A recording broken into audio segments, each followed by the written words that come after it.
Bonjour à toutes et à tous.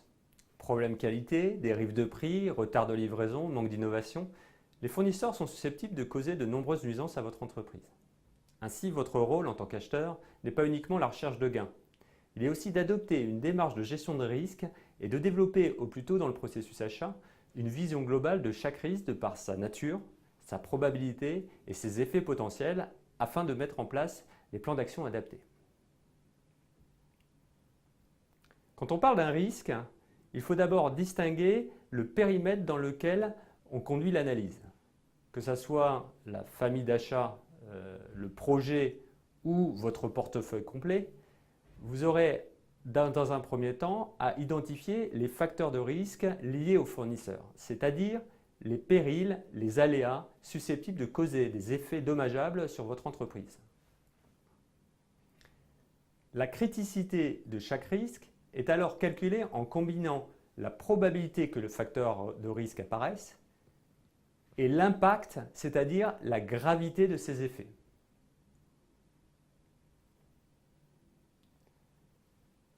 Identifier les facteurs de risque. L'origine des facteurs de risque sont multiples. D'abord, le pays dans lequel vous envisagez de sourcer le fournisseur, que ce soit sa stabilité politique et économique, la volatilité du taux de change de sa monnaie, la stabilité de ses droits de douane et des taxes en vigueur, etc., etc. Les risques peuvent également être issus du marché dans lequel évoluent vos fournisseurs, que ce soit au niveau du niveau de concentration, du niveau de concurrence. Le marché est-il libre et ouvert ou présente-t-il des risques d'entente, par exemple? Quelle est la phase de cycle de vie? La technologie que vous recherchez est-elle mature ou, à contrario, émergente?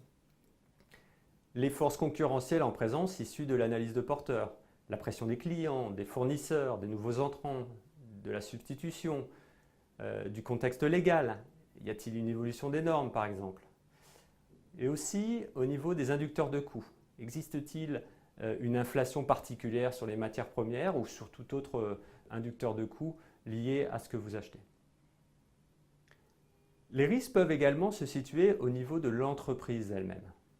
Son profil, sa structure juridique et son management, sa santé financière, les équipements et les infrastructures, sa capacité de recherche et développement, son expertise technique dans la technologie recherchée, son niveau qualité et logistique, et son respect des règles de développement durable, que ce soit sur les aspects sociaux, sociétaux ou environnementaux.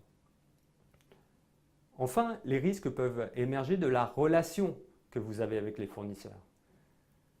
Au niveau commercial, d'abord le niveau de la relation. Existe-t-il une volonté des deux parties de poursuivre la relation commerciale? Existe-t-il une dépendance particulière du fournisseur vis-à-vis de votre entreprise? Y a-t-il une convergence des stratégies? Avez-vous le même niveau de langue, de communication?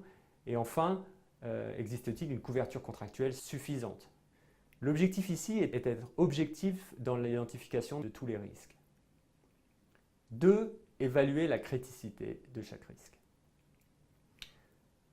L'objectif est alors de hiérarchiser les risques les plus importants en calculant leur criticité. Pour déterminer cette criticité, il faut multiplier la probabilité d'apparition du risque avec ses effets potentiels. L'estimation des probabilités peut être réalisée par exemple selon les qualificatifs croissants, très peu probable, probable, très probable ou certain, ou par une estimation plus quantitative. Par exemple, dans le cas d'une loi constante, de relier les éléments de probabilité avec une valeur ou une plage de valeur que vous aurez calculée. Comme par exemple, considérer un risque très peu probable s'il est inférieur à 0,5 ou 1% d'apparition et à contrario très probable s'il est supérieur à 50%. Vous pouvez utiliser des modèles plus élaborés comme par exemple en prenant en compte la variation de la probabilité en fonction du temps ou de l'environnement.